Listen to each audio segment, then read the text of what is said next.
आज की खबर बेहद चिंताजनक है क्योंकि पड़ोसी देश नेपाल में अचानक भयंकर बाढ़ से कई इलाकों में तबाही मचा दी है। सबसे चिंता की बात यह है कि इस घटना में सबसे बड़ी संख्या के लापता लोग भारत के हैं। इनमें टोटल भारतीयों की संख्या 105 है।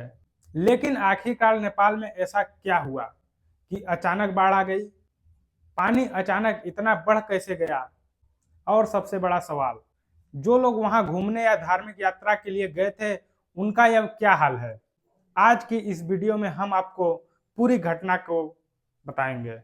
ध्यान से समझिए क्योंकि यह सिर्फ नेपाल की घटना नहीं है, इसका असर भारत से भी जुड़े लोगों पर पड़ा है। सबसे पहले बात करते हैं कि घटना कहां हुई। नेपाल के रसुआ जिले में भोटे कोसी नदी के आसपास अचानक पानी का तेज बहाव आया। यह इलाका नेपाल के तिब्बत सीमा पर पड़ता है, जहां पानी ही पानी नजर आ रहा है। बुधवार सुबह अचानक नदी का पानी बहुत तेजी से बढ़ गया। कुछ ही समय में पानी ने रास्ते में आने वाली कई चीजों को अपनी चपेट में ले लिया। गाड़ियां, सड़कें, पुल, मकान और कई दूसरी संरचनाएं भी प्रभावित हुई। रिपोर्ट के मुताबिक कई जगहों पर बाढ़ का पानी बेहद तेज गति से बढ़ गया। इसी वजह से लोगों को संभलने का पर्याप्त समय नहीं मिल पाया। नेपाल पर्यटन बोर्ड के प्रारंभिक जानकारी के मुताबिक करीब 384 यात्रियों के लापता होने की खबर आई है। इनमें 291 विदेशी और 93 नेपाली नागरिक शामिल बताए गए हैं। विदेशी नागरिकों में 105 भारतीय नागरिक भी हैं।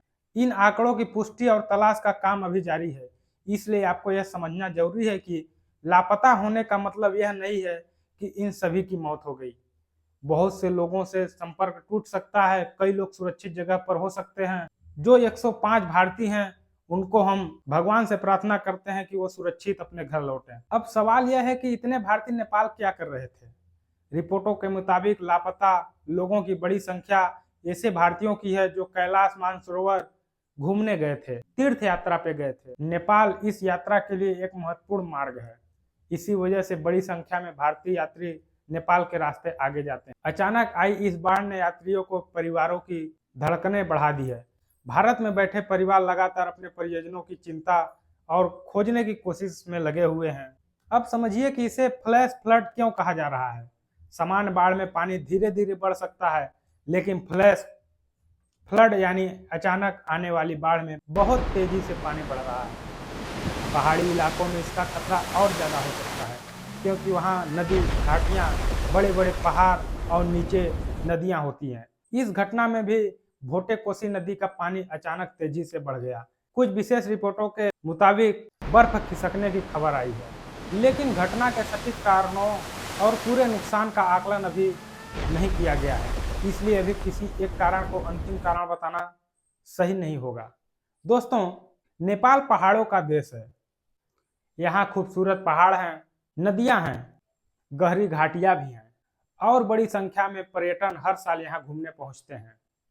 लेकिन यही भौगोलिक स्थिति कई बार प्राकृतिक आपदाओं का खतरा भी बढ़ा देती है। अगर किसी नदी के ऊपर हिस्से में अचानक बड़ी मात्रा में पानी पहुंच जाए तो नीचे के इलाकों में रहने वाले लोगों को बहुत कम समय में खतरे का सामना करना पड़ता है। यही वजह है कि पहाड़ी क्षेत्रों में नदी के आसपास रहने वाले लोगों को पहले से ही चेतावनी देनी पड़ती है। अब बात करते हैं राहत और बचाव कार्य की। नेपाल की सेना और सुरक्षित एजेंसियां सुरक्षा अभियान पे लगी हुई हैं। रिपोर्टों के मुताबिक हेलीकॉप्टर से मदद की जा रही है लोगों की, लेकिन पहाड़ी इलाका होने के कारण बचाव अभियान आसान नहीं है। कई जगह सड़कें और रास्ते प्रभावित हुए हैं, इस वजह से राहत दलों को प्रभावित क्षेत्रों तक पहुंचने में परेशानी हो रही है। फिर भी लापता लोगों को खोजने का काम लगातार जारी है। भारत के लिए भी यह खबर बहुत ही महत्वपूर्ण है क्योंकि लापता लोगों की बड़ी संख्या भारतीय नागरिक की बताई जा रही है। भारतीय अधिकारी नेपाल में स्थिति पर नजर रख रहे हैं। भारतीय दूतावास और संबंधित अधिकारी प्रभावित भारतीय नागरिकों के बारे में जानकारी बता रहे हैं।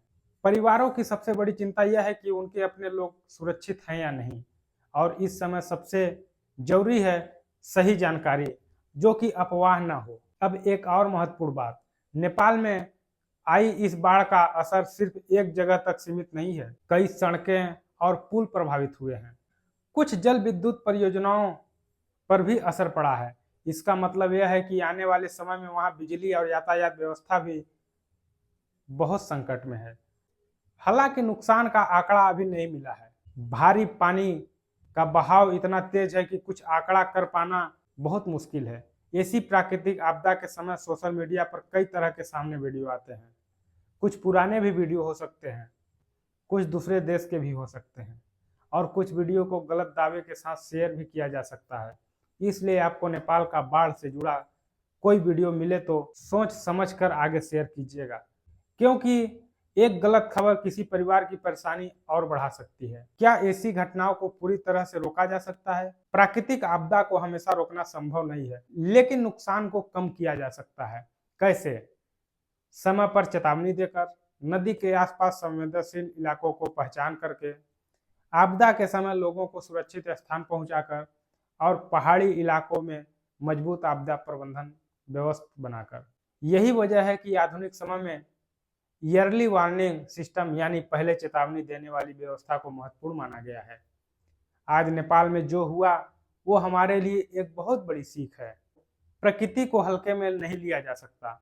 पहाड़ों में मौसम और नदी का व्यवहार बहुत तेजी से बदल सकता है, इसलिए यात्री को भी स्थानीय प्रशासन की चेतावनी को गंभीरता से लेना चाहिए, और प्रशासन को भी ऐसी जगहों पर लगातार निगरानी रखनी चाहिए जहां अचानक बाढ़ का खतरा बढ़ जाए। फिलहाल सबसे जरूरी बात यह है कि लापता लोगों की सुरक्षित वापसी, 105 भारतीयों सहित जिन लोगों का संपर्क नहीं हो पा रहा है उनके परिवारों की चिंता को समझना चाहिए। बचाव दल अपना काम कर रहा है और उम्मीद यही है कि ज्यादा से ज्यादा लोग सुरक्षित मिलें, और भगवान से प्रार्थना है कि 105 में से 105 लोग सुरक्षित मिलें। तो इसलिए ऐसी घटनाओं में सबसे जरूरी है सावधानी, समय पर चेतावनी और सही जानकारी। अगर आपको यह जानकारी महत्वपूर्ण लगी हो तो वीडियो को एक लाइक जरूर कीजिएगा और अपने दोस्तों के साथ शेयर जरूर कीजिएगा।